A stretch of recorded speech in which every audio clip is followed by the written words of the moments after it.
వైనాడు శ్రీరామనవమి ప్రజలు సందర్భంగా కలవడానికి ప్రత్యేక జూనియర్ ఎన్టీఆర్ విమానంలో వెళ్ళినట్టుగా అయోధ్యకు తెలుస్తోంది. వెళ్లారట జూనియర్ కేరళలోని ఎన్టీఆర్. వైనాడు యంగ్ ప్రాంతం టైగర్ ఇప్పుడు ఎన్టీఆర్ నిజంగా చాలా బాధాకరమైన పరిస్థితిలో ఉంది. మరి అక్కడ ఉన్నటువంటి ప్రజల్ని ఆదుకోవడానికి మన ఎన్టీఆర్ వెళ్తున్నట్టుగా తెలుస్తోంది. ఎంతో మంది సాయం చేస్తున్నారు. అలాగే చాలా మంది వైనాడుకు వెళ్లి వాలంటీర్ గా సేవలు కూడా చేస్తున్నారు. ఈ నేపథ్యంలో తాజాగా వైనాడు ప్రజల కోసం కలవడానికి మన ఎన్టీఆర్ నేరుగా వెళ్లారట. అంతేకాకుండా అక్కడ ముఖ్యమంత్రిని కలిసి సీఎం సహాయ నిధికి అయితే భారీగా కోట్ల రూపాయలను డొనేట్ చేయాలనుకున్నారు. అంతేకాకుండా అక్కడ ఉన్నటువంటి చాలా మంది బాధితులని పరామర్శించి వాళ్ళలో ధైర్యం నింపడానికైతే ఎన్టీఆర్ బయలుదేరినట్టుగా తెలుస్తోంది.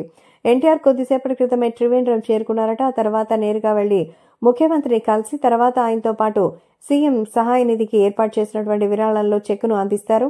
ఆ తర్వాత అక్కడ ఉన్నటువంటి మరి సీఎం రిలీఫ్ కి సంబంధించినటువంటి క్యాంప్ ఆఫీసెస్ లో అలాగే ఎక్కడైతే మరి వరద ప్రాంతాల నుంచి తమ సర్వస్వం కోల్పోయి అనాథలుగా నిల్చున్నారో అలాంటి వాళ్లతో కలిసి ధైర్యం నింపి వాళ్లలో కొత్త యొక్క ఆశను మరి పెంపొందించాలని ఎన్టీఆర్ కౌన్సిలింగ్ చేయడానికి వెళ్లినట్టుగా అయితే తెలుస్తోంది.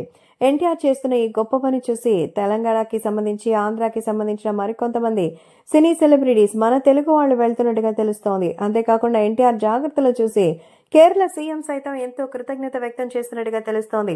ఇలాంటి మంచి మనసుకి నిజంగా చాలా గొప్ప అద్భుతమైనటువంటి విజయం సాధించాలని ఎన్టీఆర్ చాలా మంచి వ్యక్తి అంటూ పొగడ్తలు కురిపించారట.